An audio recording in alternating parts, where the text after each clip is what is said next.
Hi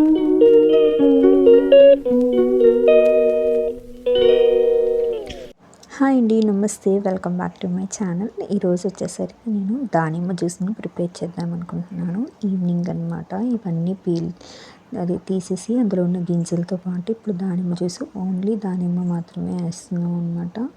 and ఇందులోని మనం ఇంకొంచెం వాటర్ని యాడ్ చేసుకుంటున్నాం. ఇంకా ఇందులో అయితే షుగరు సంథింగ్ ఇంకేమైతే యాడ్ చేయట్లేదు. ఇదేం స్మూతీ కాదు, జస్ట్ నార్మల్ జ్యూస్ని ప్రిపేర్ చేస్తున్నాను. సో ఇది నార్మల్గా వాటర్ని యాడ్ చేసేసి దానిమ్మ గింజలతోటి ఇది బ్లైండ్ చేసేసుకుంటున్నాను అనమాట. అండ్ దానిమ్మ జ్యూస్ అనేది మనకి చాలా మంచి బెనిఫిట్స్ ఉంటాయి వీటిని తాగితే. అండ్ మనకి ఐరన్ లెవెల్స్ అనేవి కూడా పెరుగుతాయి అనమాట దానిమ్మ జ్యూస్ తోటి.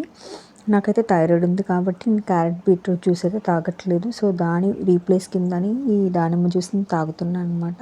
సో ఇప్పుడు ఇక్కడికి వచ్చేసరికి నేను దానిమ్మ జ్యూస్ని అయితే వడకట్టేస్తున్నాను. పాలు వేసుకున్న వాళ్ళైతే పాలు కూడా వేసుకొని చేసుకోవచ్చు. బట్ ఇక్కడ నేను ఓన్లీ వాటర్ని మాత్రం మిక్స్ చేస్తాను కదా. సో వాటర్తో చేస్తే ఇది మనకి ఇలాగా పేల్ పింక్లో వస్తుంది. అండ్ ఇది వడకట్టేసుకున్నాము. ఆ పల్ప్ అనేది మనకు అవసరం లేదని చెప్పి ఇప్పుడు ఫైనల్గా అయితే జ్యూస్ అయితే ఇలా ప్రిపేర్ అయిపోయింది.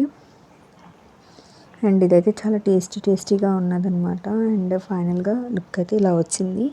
అండ్ నేనైతే ఇక్కడ వచ్చేసరికి తాగుతున్నాను. అక్కడ బ్యాక్గ్రౌండ్ మాట్లాడడానికి వాయిస్ అయితే వస్తుంది, బ్యాక్గ్రౌండ్ వాయిస్. సో అందుకని నేను బ్యాక్గ్రౌండ్ ఏం మాట్లాడలేదు, జస్ట్ నార్మల్గా తాగేసి చెప్తున్నాను అనమాట.